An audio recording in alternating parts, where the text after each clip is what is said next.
Well, hello there! I hope you're having an amazing day, and I have to say personally, I feel really glad to see you here today, because today we are starting our computer science series. We will be looking under the hood and inspecting how our CPU is actually working with integer numbers. But before we begin, I have to advise you to make sure that you are familiar with our previous video and all the concepts that we covered inside of it. Because without those basics, you will not get the most out of this lesson. So, if you did not see it, I'll post the link to it in the description of this video. So, please go back to it and then come back to this video. Okay, now that we got that out of the way, it's time to start with our actual topic of the day. The first thing that we must cover today is going to be how integer numbers are represented in memory. We will be starting out with unsigned integers, and after we are done with covering those, we are going to extend our knowledge to the signed integer realm. Which basically means that we will be able to understand what compiler does with each bit of memory for our integer data types. And when we are done with all of those things, we will be covering the basic operations that you can perform on integers and how they actually work under the hood. Okay, we have a plan, so let's get right into it. We are going to start things off by the simplest of examples. So we are going to start from U8 data type. So we are talking about unsigned integers that are 8 bits long. And as you can see on the screen right now, we have a random set of ones and zeros that are stored in our imaginary variable. So the first thing that we need to do right now is actually figure out what's going to happen and what our compiler is going to do on these bits that we have right here, and what actual number we are going to get as a result of that. So let's figure out what we are going to get. The first thing that we need to note here is the fact that not all bits are created equal. Each of the bits you see on the screen has its own personal weight, so to say. As you can see, we have powers of number 2 presented above these rectangles. So we are starting from power 0 on the right and going all the way up to power 7 on the left, which is exactly 8 powers of number 2. Okay, now let's calculate what the actual values are these powers of number 2. Any number on the power of 0 is going to be 1. Then we have 2 on power of 1, which is 2. Then we have 2 squared, which is 4. Then we have 2 on the power of 3, which is 8. And then we go all the way up to 128, which is 2 to the power of 7. And our next step is going to be the following one. We are going to be interested only in bits that are actually ones in our variable. So in our particular case, we have 4 bits that have a value 1 stored inside of them. And for those bits, we are going to add values, powers of 2 that we calculated, and when we add them all up, we are going to get the actual number that is going to be a result of this variable. So we are going to get the number that is stored inside of this variable. And let's try and figure that out. So we have 128, we have 16, we have 8, we have 2, and we have 1. And when we add all of these numbers up, we will get 155. So basically, if we have the exact same representation of bits that we have on this presentation in our stack memory, and we know that the data type of this variable is U8, our compiler is going to give us exactly this number. So 155. Trust me on this one, we are really going to get this result. Awesome job! Now that we really understand how unsigned integers are being stored in our memory, I think we can step up our game and actually talk about signed integers. So let's extend our knowledge. Okay, for signed integers, story is going to be exactly the same for positive numbers, but very different for negative numbers when compared to the story we had about unsigned integers. The main difference is the fact that first bit of our variable of signed integer type is going to be dedicated to sign. So the first bit, or the most significant bit, the one that was 2 to the power of 7 in our unsigned integer example, it's going to be dedicated to sign. It's not going to be calculated as value. So if we have the most significant bit value of 0, then we know that we are working with a positive number. And all the other bits are going to be observed exactly the same way as we observe them in our scenario for unsigned integers. Everything is the same. But because of the fact that first bit is already used for sign, we have smaller set of values that we can represent. So we cannot cover a set from 0 to 255, but instead we can cover that minus 128, which is the value of the most significant bit. So 255 minus 128 is 127. So our range of positive values for signed integers is going to be from 0 to 127. And everything is calculated exactly the same way as we did for unsigned integers. But the plot twist here is the scenario when first bit is 1. When that is the case, we know that we are working with a negative number. And in order to explain how compiler actually looks at negative numbers in Rust, and basically most other programming languages, we first need to cover a thing that is called 2's complement.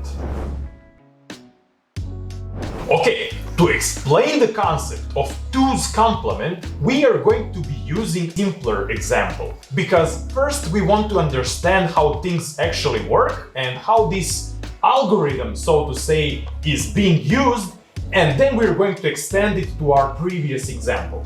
Okay, let's go with a very simple example. We have 1010, and we are going to observe this number exactly the same way we would observe i8 data type. This could be observed as i4, so to say.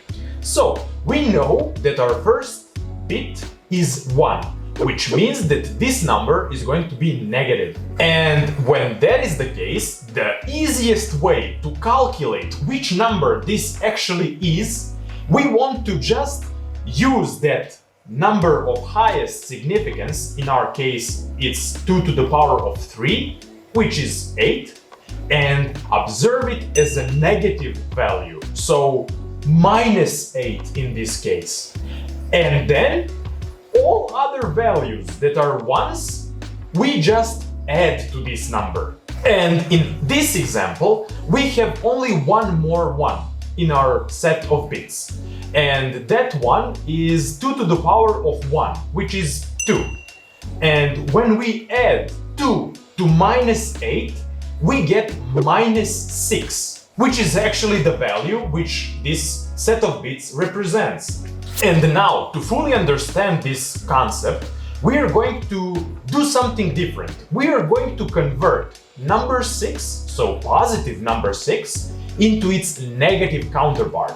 So let's start with the representation of number 6 and then translate it.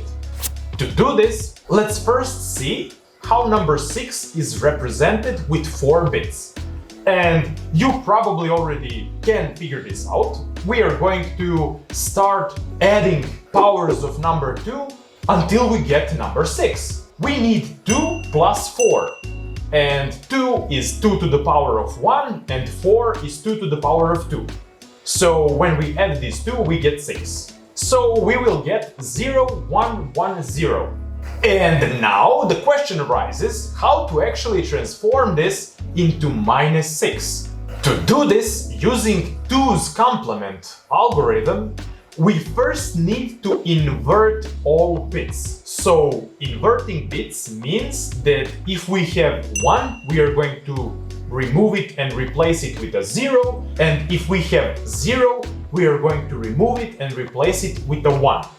And in this case, when we do that, we will get 1, 0, 0, 1. Because we had 0, 1, 1, 0, now we are going to have 1, 0, 0, 1. And there is only one step left to get our negative value, and that is to add 1 to this number. And to do this, do not trouble yourself too much, because by the end of this lesson you will know how to add binary numbers together. So for now, just focus and trust me that it's going to be this result. When we add 1 to 1001 value that we had, we are going to get 1010, which is exactly the number that we started with in this section of our video. Awesome! Now that we understand how 2's complement concept works, we can go back to our main example about I8 data type, and we can figure out which number we actually work with. Let's get started from the fact that our most significant value is 1, which means that we are working with a negative number. And the most significant value is 2 to the power of 7, which is 128. And if you remember our example from explaining 2's complement, we are going to use this value as a negative. So we have minus 128. And then we add all other ones that we have in our variable to this number. And in our case, we will have minus 128 plus 16 plus 8 plus 2 plus 1.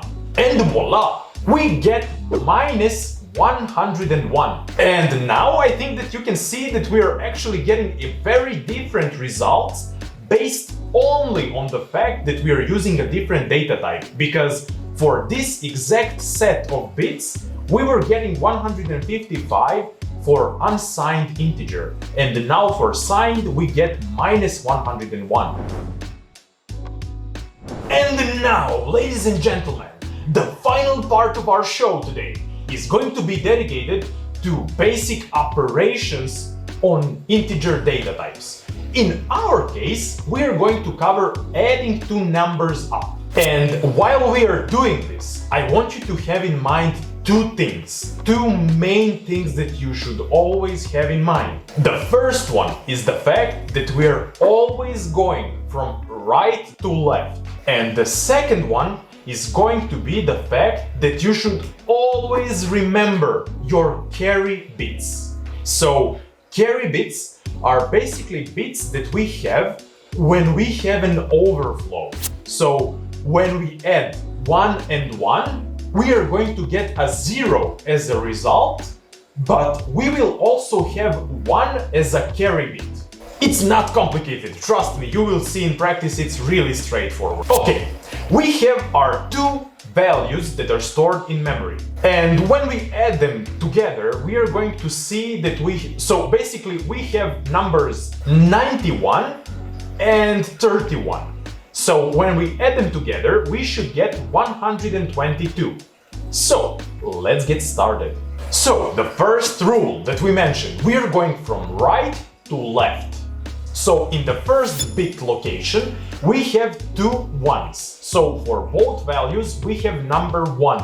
And when we add them together, we are going to get 0. And we are going to get a carry bit of 1. If you remember our second rule, you should always remember your carry bits. And that is why I'm going to add it above our second bit location, so we do not forget about it. And now we are going to talk about our second bit. So we again have 2 1s, but now we also have that carry bit, if you remember from our first bit location. So we basically need to add up 3 1s here. So 1 plus 1 is 0 and a carry bit. So we also have that 0 plus another 1, which is 1. So we're going to write down 1, and we also have 1 carry bit that we are going to write above our third bit line. So our third bit location is going to be 0 plus 1. But we also have that carry bit, if you remember. So we are basically adding 1 plus 0 plus 1. And if you remember, that is going to be 0 plus a carry bit. So let's write that carry bit again and continue to our fourth bit location. And in our fourth location, we again have 1 plus 1, and we also had that carry bit, so we basically add 3 ones together. So that is going to be 1 and a carry bit. Let's write it down so we do not forget it. And continue to our fifth bit. In our fifth bit location, we have exactly the same story. We have 1 plus 1 plus a carry bit, so basically 3 ones again, which is again going to be 1 plus a carry bit on the sixth location. And we're jumping right to our sixth location, where we have 2 zeros. So 0 plus 0 plus a carry bit. So we are going to write down 1. But now we do not have a carry bit, because we only have 1 1. We can jump right to our seventh location. So we have 1 plus 0 here, and when we add those together, we get a 1 without a carry bit. And for the last location, we have 0 plus 0, which is going to be, yes, you guessed it, a 0. And now we have our result. Let's see if we get 122. To check this, we need to go through each bit and just add the powers of 2 together. So basically, we have 64 plus 32 plus 16 plus 8 and plus 2. And when we add all of these together, we will see that we actually do get number 122. And great success! We do get 122 as a result here. Of course, if you have any additional questions, please feel free to leave them in the comment section below this video, and I'll gladly try to explain stuff in a bit more detail. And that, my friend, was everything I have prepared for you for our first video about computer science topics. I hope that you enjoyed it and that you found it useful, because when you plan to learn a programming language that is low level as Rust, you really do need to actually understand how things work under the hood. Basically, you need to understand what our computer, our CPU, our compiler are working with. And right now, you're on the right track to actually understand that. And I want to congratulate you because you've done the first step on that journey. In our next video, we are going to start our discussion about floating point numbers. I hope you will join me on that adventure because it's going to be a very important one. So, have an amazing day and goodbye!